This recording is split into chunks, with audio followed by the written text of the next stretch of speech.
Welcome to It's All About the Questions, where learning to ask the right questions can help you achieve lifelong success.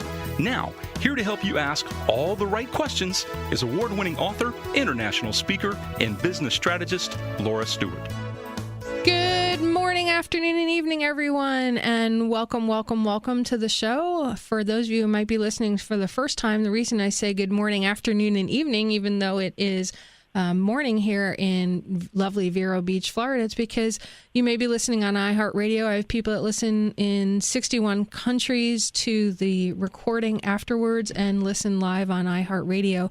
So I never know what time zone somebody's in, so I always like to welcome them to whatever time zone that they happen to be in for the show. And I want to dive right in because I have so many questions for my current guest that I have today. My guest is Laurie Sorensen. She works for ConnectWise now because the company that she used to work for, that her father built and grew, HTG, just got acquired and merged with ConnectWise. And you may recognize the last name Sorensen because I had her dad on. So Laurie is my first second-generation guest on the show. This is the first time I've ever had two generations interviewed separately on my show, and it is so exciting to have her here with me. I can go on and on and on about what Laurie does, but basically the best way to describe who Laurie is as a person is somebody that loves to help people discover who they are as leaders, as people, who they are walking with their faith, their joy, and just who they are in the world today. So we're going to talk about that, and she's going to teach us some ways that you can help find your way in the world. Laurie, welcome to the show. Thanks, Laura. It's great to be here. And are you in Omaha or are you in Tampa today? Today I'm actually in Arlin, Iowa, which is our family farm and where HTG Peer Groups is headquartered. That is awesome. So you have to say hi to your mom and dad for me. I will. And your dad's been on the show a couple of times, Arlin Sorensen. He was on about a month or so ago, actually. And it's I always learn a lot from his thoughts. He's a very, very special man, and I'm honored that he calls me friend and to be able to call him friend and to get to know you better because of it. You know, I was part of HTG Peer Groups when I had my tech company, and I learned so much there. And the work you guys are doing has developed in quantum leaps is really the only way to describe it. Yeah, he calls it the best business accident that ever happened. He never intended to build either of his companies, but that's what happens when you have a dream and you pursue it. Now, what's interesting for me is when I was involved in the tech world initially and I was part of the HTG peer groups, for a good portion of that, you were in China doing mission work in China. And then you came back and your father said, consider doing this and working with me on it. What made you decide to go to China and work in China for a number of years? It's not something you expect an Iowan farm girl to consider doing. Yeah, that's very true. When I was 9 years old, my grandmother and my mother took me out of school for a day to go to a missions conference at our church. And my grandma told me that I couldn't go overseas now and share with people about my faith in Jesus, but I could start praying for them. And she introduced me to a missionary from Thailand and bought me a doll from a tribe that was actually a tribe of refugees that lived in northern Thailand up in the mountains. And she told me to start praying for that tribe, that they would have access to the Bible, that churches would be built there, that people would have an opportunity to hear about Jesus. And so I did. I started praying faithfully. I got a notebook, and as only a 9-year-old could do, I wrote very childish prayers that God would protect the missionaries from bugs and help people to know Jesus. And then when I got to college, I had an opportunity to go to Asia and to go to Thailand and to share my faith. And ironically, it was the exact tribe that I had been praying for all those years. And I was there to help them build seminaries so that they could go out and teach others in the mountains about Jesus. And so part of that journey was just falling in love with the continent of Asia And when I was at Iowa State, most of my friends were Chinese, and they would tell me, Laurie, you're going to the wrong Asian nation. You must promise us that you will go to China. And so I made that promise, and lo and behold, doors opened, and I ended up in China for 2 years. Loved every second of it. What's fascinating is this whole concept of you, in your own way, as a 9-year-old girl, were developing your life plan without consciously realizing it. Right. Yeah, the seeds were definitely planted in my life early. I mean, my grandparents were always having missionaries over to their house, and my grandmother would always write them letters and encourage them overseas. So my family had a huge influence on my life through their legacy, and those seeds carried forward now even to adulthood. I love the fact that you just said seeds, considering that you're sitting in an office on a farm right now.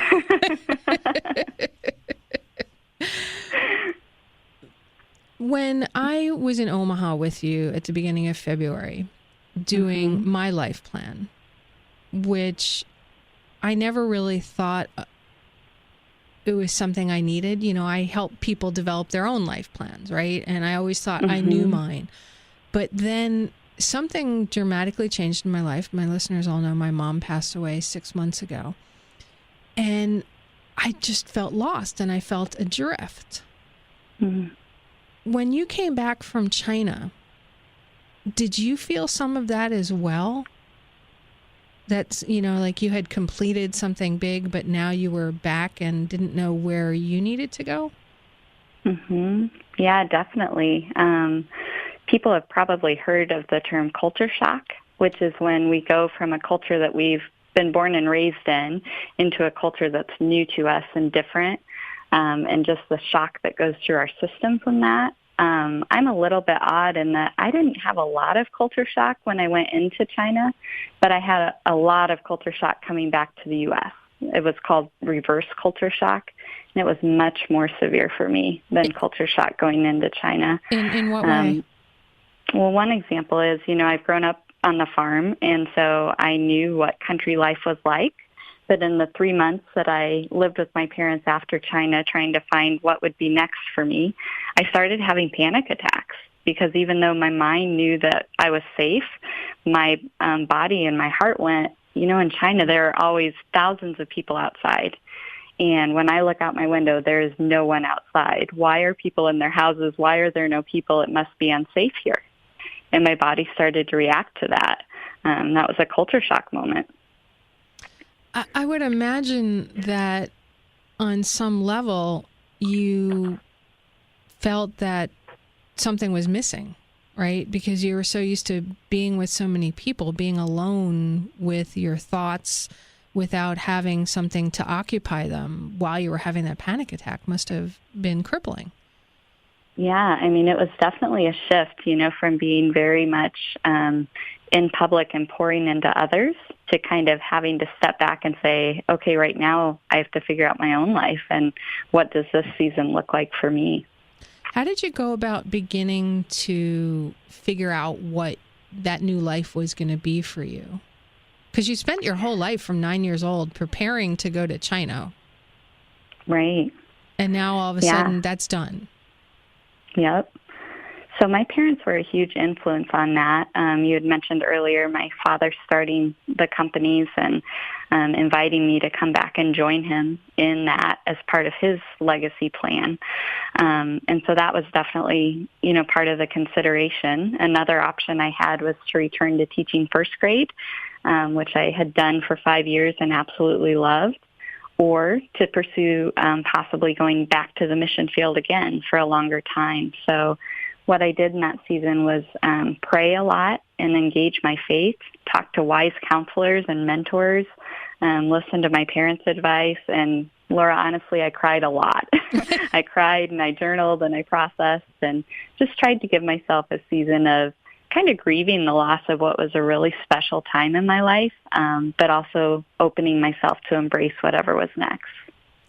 I love that. You gave yourself a season to grieve. A lot of people don't, they think of grieving strictly as like what I'm going through, the loss of a person, like somebody dies.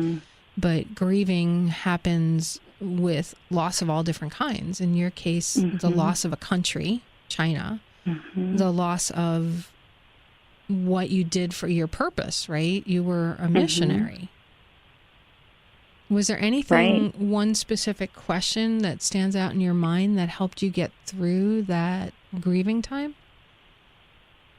I don't know if there was so much a question as just always remembering that God had been faithful to me in every single season of my life. And so I could trust that he would continue to be faithful to me.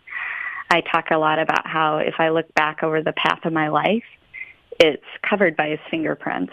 Like they're all over every season. And so he just reassured me. He said, Laurie, when you cannot trust what I'm doing right now because you feel like you can't see it, I want you to look up and look at the stars. And remember that in the Bible, I made a huge promise to Abraham that I was going to make his descendants as many as the stars in the heaven. And I did that for him. And that's where the nation of Israel came from. He said, look at the stars and remember that I'm always faithful to my promises. If I was faithful to Abraham, I'll be faithful to you. Oh, I love that. That is so great. And when we come back, we're going to talk more with Laurie Sorensen about creating your own life plan. I spent 2 days with Laurie immersed in being asked a ton of questions with this process that came from the Patterson Center that HTG does. And Laurie has actually written a book, Planning for Success, the HTG Way, which includes 4 plans: legacy, life, leadership, and business. And we're going to be talking more about life plans and some ways that you can begin creating your personal life plan, which I have to tell you was one of the most transformative experiences of my entire life when I did this with Laurie in Omaha. But I don't recommend leaving Florida at 85 to arrive in Omaha at 8 degrees snowing. Right, Laurie? That was just burr. So we'll be right back with more from Laurie Sorensen. And we are back. If you're joining us live on iHeartRadio, you listen to some news and some of our wonderful sponsors for the show. And if you're on the podcast, it was instantaneous. So, Laurie, we talked about sort of how you moved into the work you're doing today with now ConnectWise, formerly with HTG, your family company. What is it about a life plan that you feel is so critical for everybody to go through that process? Yeah, Laura, just like you articulated earlier, a life plan is something that really opens up who we are and allows us to see ourselves holistically. So when we talk about the life plan, there are 5 domains that we look at that we find to be true of most people. So one is the personal domain, and we take a look at, who are you emotionally? How is your intellect doing? How is your physical health doing? And then the second domain is your family. How is your life impacting your family and those that you live with? The third domain, we look at how is your life intersecting in terms of your career. And the fourth domain is the spiritual domain, which I talk to people about as what is sacred to you and what does it look like for you to live fully into what is sacred to you, whether that's a relationship with God or whether you find what is sacred in nature or whether you're just curious spiritually and you're not sure what that looks like for you. And then the fifth domain is all about community and how does your life intersect or impact other groups of people. It might be a volunteer organization, groups of friends, your extended family, your kids' schools, an HTG peer group or other professional networking organization. So we look at all 5 of those domains and go through about 20 exercises that by the end of it, I tell people your heart is going to be on a wall all around this room. And it's amazing how it just kind of funnels out the bottom in light of who you are and what you've done to get to this point. Here's how you should go forward. Here's a plan for the next year. What surprised me, yet didn't surprise me, were the questions that were asked during the different exercises that you talked about, these 20 different plus exercises. And I was very grateful that you had boxes of tissues nearby, because some of the stuff, if you're really willing to be honest, you've probably experienced this more than just in mine. You sort of have to break down in order to see what your life really is in those 5 domains. Would you say that happens for a lot of people? Yeah, I think that's a great point. And the reality of us as human beings is we all come into this world, and we're put into families, and we have what we call the true self, which is who we are at our core. But at some point in our lives, we get the message that it's not safe for me to fully be who I am. And so we have a tendency to put up in front of us what I'll call the false self, where I will show this self to the world because it's how I'm loved by either my friends or my family or my teachers. And we kind of learn to cope by changing who we are a little bit. And so in the life plan, people often come in with their false self showing, and they just want to be accepted and loved and show you that they've lived a good life. And as a facilitator, it's my job to discern, is that really true? And then I try to ask questions that help them to get back to that true self and that core of who they are, to make sure that we're planning out of who they truly are and not just who they want the world to perceive them to be. My favorite question for helping people get to the truth, their own personal truth of who they are, is the why question. But that wasn't a big question that you asked. I mean, it was there, but there were so many other questions. Is there one in particular that you have found helps people unlock themselves or be willing to sort of crack that armor? Or any one particular exercise? Yeah, I think the question varies by the person. I just try to listen to their story and ask whatever question comes to me. But as far as exercise-wise, there's a construct in the life plan that we call the talent heart assessment. And what we're trying to do is look for a sweet spot between what talents does this person have that they're able to do, and then what are they really passionate about, and where do those two things intersect. And this is one where I often see people tear up, because you get to the core of who they truly are, and they go, that's me, that's who I am. And they may not be living out those talents or that heart right now, but they recognize we have excavated down to the core layer, and we've hit home with who they are. One way we do that is we don't describe talents in a way most of us are accustomed to talking about them. We don't talk about how, you're good at music, or you're athletic, or you're good at sports. Instead, we try to take words that we've seen come out in their life plan so far and write down those adjectives and verbs, and then just start playing with language and saying what comes together and what comes out of this that describes who you are. And without fail, in every life plan I've facilitated, we've come up with 3 to 5 that the person feels like are really true of them. That exercise for me was life-changing, because I've had trouble for a number of years now trying to describe, what my purpose is, other than caretaking for my mom. And yeah, I do my radio show. I like to help people change their perspectives and my book and stuff. But the way you back into it throughout the 2 days was, for me, mind-blowing.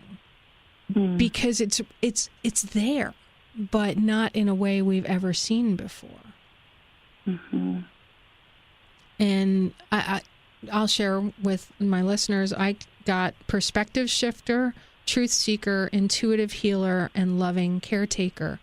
But then, Laurie, one of the things you did with it was we had to define what that was. It wasn't just using those words. So why is that important to define your own definition of what that means? Yeah, I think it helps you to own your talent more and to understand what does it look like for me to truly live this out. But it also helps you to own the fact that you're uniquely glorious. There may be another perspective shifter in the world, but I bet they don't shift perspective the same way you do. So when you define what that is and how that has looked in your life in the past and how you anticipate it looking in the future, it helps to distinguish between people who may have similar talents. So is that your favorite exercise of all of the ones in the life plan? I think picking a favorite life plan exercise for me would be like picking a favorite child, but it is one of my favorites. That one in the life plan dashboard. where we come to what we call the pathway of your life, and we look at, your purpose for living and your vision for the future. Those would be my two favorites. So the one we just talked about was the talent heart exercise. And then when we come back from the national news, let's talk about the life dashboard and sort of how you get people some things that people can do to start after this show, not while you're driving the car, if you're driving the car, to help them begin figuring out their own life plan, a couple of things they can do. We'll be right back with more from Laurie Sorensen. Welcome back, everyone. Excited to continue the conversation with Laurie Sorensen, author of Planning for Success, the HTG Way, available at htgpeergroups.com right now. And it's about creating plans for your life, your legacy, leadership, business. But we're today talking about life plans because I was gifted with this amazing 2 days to do my own life plan by Arlin Sorensen, who has been a guest on my show just a month or so ago. Actually, he was back on the show again. And Laurie did my life plan. And I have to tell you that it ripped me apart and built me up. And for the first time in a number of years, I actually felt connected to not only a single part of me, which I had been connected to with my mom as a caregiver, but to other parts of me that I had suppressed in some ways in order to do what I really needed to do and wanted to do, which was be with my mom. So, Laurie, thank you for being here today with me. Oh, it's my pleasure. Thanks for letting me be here. So we were talking before the national news break about a couple of different exercises in the 2-day life plan process. And you mentioned the My Life dashboard. If you had to pick a couple of things in the exercises that you liked, one was the talent heart and the My Life dashboard. Can you explain a little bit about that and how my guests may begin to think about some of these things for themselves? Sure. So if you think about, you're in this life plan process and you've been spending a day and a half with a facilitator, going through exercise after exercise after exercise, just excavating who you are as a person and what's happened in your life up to this point, you kind of need something to bring it all together because at this point people feel overwhelmed. And the life dashboard does that.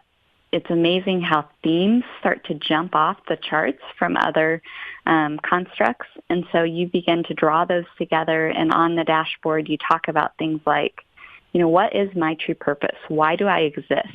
And we could joke about how philosophers have been struggling with that question for eons. Can we really figure it out for ourselves? But Laura, honestly, what I find is client after client, when we look across their life plan, we're able to come to a 15-word statement that they feel accurately gets to why they exist on this planet.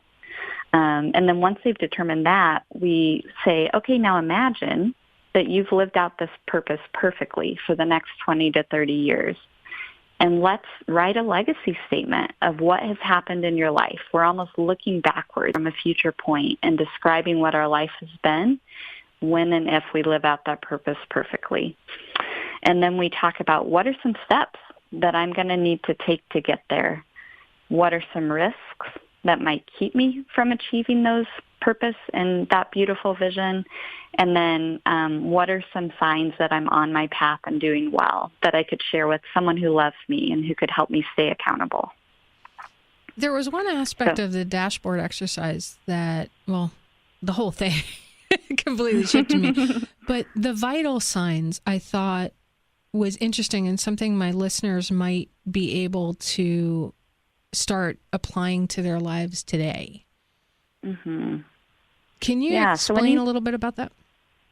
Sure. When you think about going into a hospital ER room, there are 3 or 4 or 5 things that medical professionals are trained to look at right away. I think one is probably your skin pallor. They might look at your fingernails. They can just, from a glance, know if you're healthy or not and how you're doing.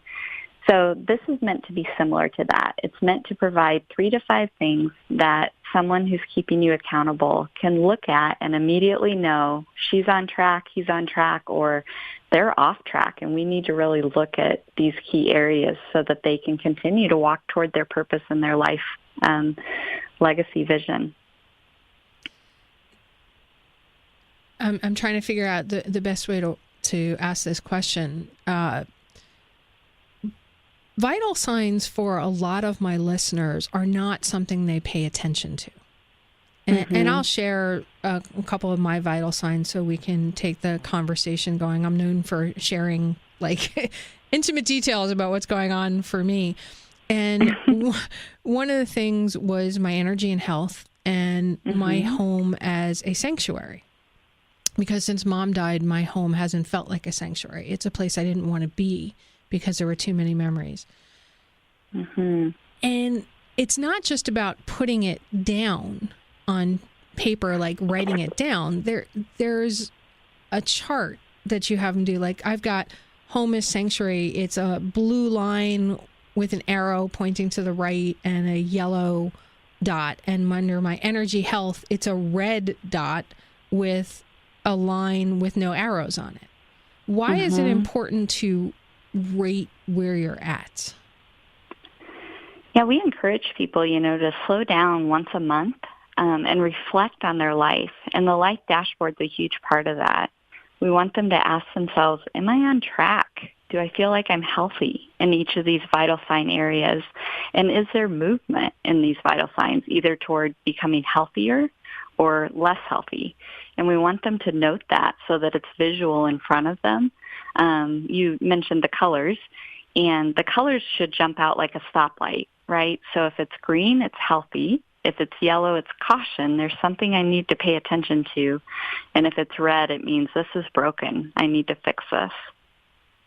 And a lot of people don't do that. They just assume that it's either working or not working. There's no in between. And when you are stuck, you tend not to even realize that there may be momentum.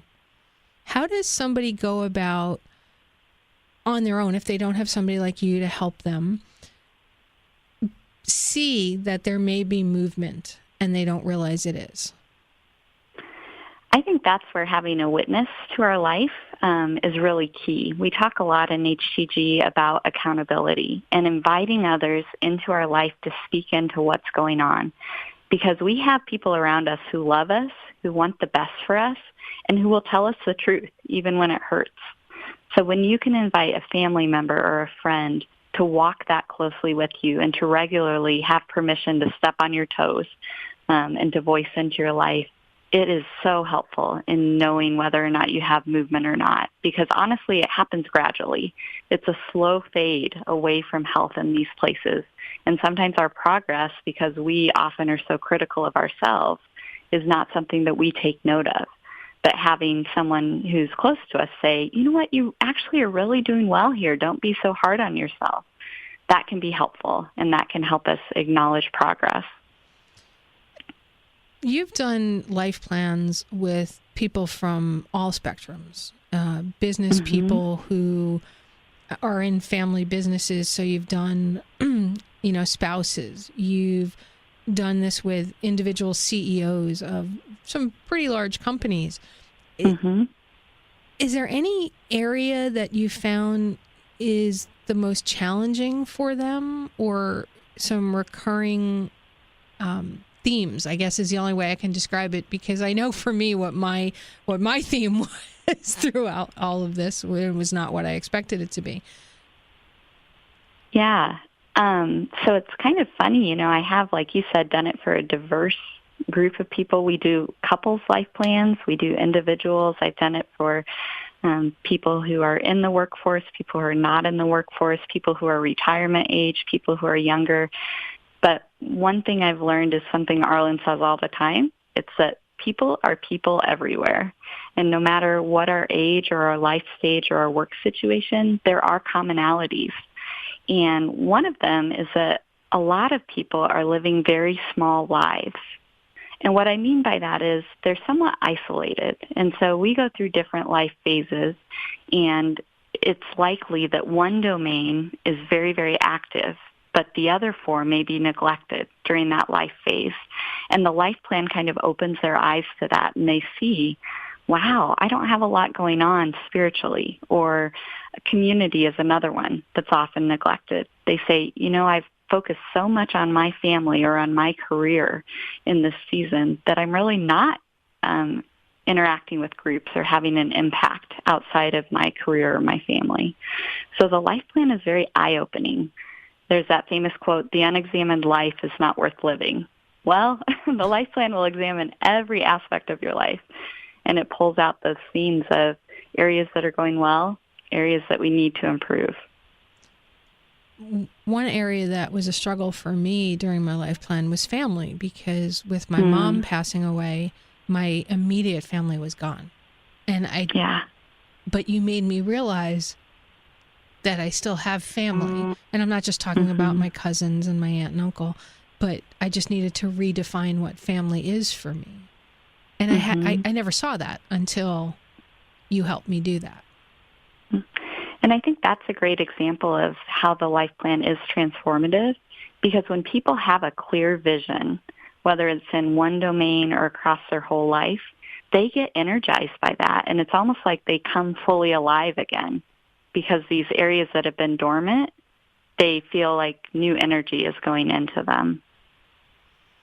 It truly did energize me tremendously, but it also scared the heck out of me because now I'm like, oh, I have to do this now. I just have to immediately dive in. And my past pattern is always give 1,000%, which would deplete me again, because I'd go in to one of those domains and forget about the other four again. Well, and that's the funny thing is when you look at brain research, when we are able to envision something clearly and specifically, our brain wants to help us achieve those goals. And so it naturally rewires itself, it's called neuroplasticity, to help you achieve your goals. And so writing out that legacy statement of all that you want your life to be and all that your life could be, you are automatically on the path toward that, even if you're not taking one active step on your life plan. And that's the perfect way. That's the perfect way. We're going to go right into our last commercial break. We'll be back. Laurie, you were talking about neuroplasticity. Let's continue that. Sure. I was just commenting that you and I over break had been talking about your life plan and how, in your own mind, you were like, oh, I haven't made as much progress as I want. Yeah. And then you looked at your win wheel and realized, actually, I've done a lot of these things. But I wasn't checking in with it, so I didn't realize it. Exactly. So the act of the life plan, I'm looking at my life plan on a page right now, actually helps you realize that you're actually moving forward. It does. And it almost becomes intuitive where, yes, you do need to do the monthly check-ins. I'm not saying don't be accountable, but it almost runs in the background of your mind. And you're on course because you've defined this pathway, and it's so clear, and it's so simple, and it's so you, that, there are small tweaks and course corrections along the way, but you're really motivated to walk that path. What's one thing somebody could do right now to get started? I think one tip that I would give people to get started on their life plan is just to sit down and, you could write out a list of verbs and a list of adjectives that really resonate with you.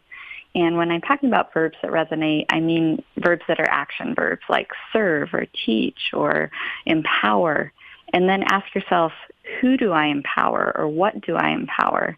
And then why? What's the impact of that? And that's where those adjectives come in. From those lists of words, just start playing with language and see if you can come up with a 15-word mission statement.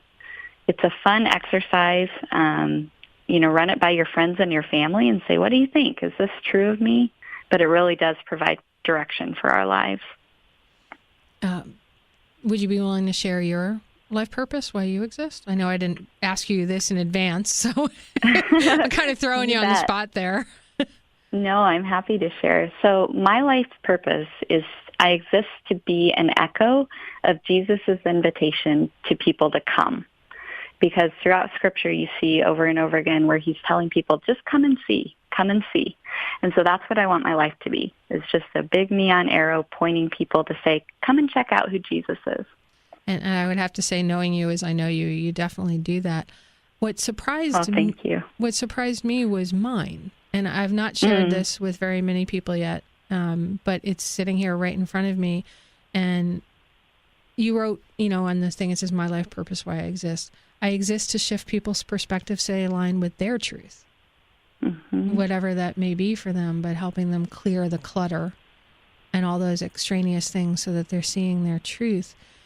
And you're doing that for so many people. Every time you do the life plan, is you bring them closer to themselves. And that is such a beautiful gift, Laurie, that you do for people, even when you're not conducting these 2-day life plans. It's sort of who you are, because I had the honor while I was there, you let me go to dinner and with you and do some other things that I kind of got the impression you don't do with everybody that's there for the life plans. And I got to see you in your life. And you truly live who you are in every aspect of your life that I saw.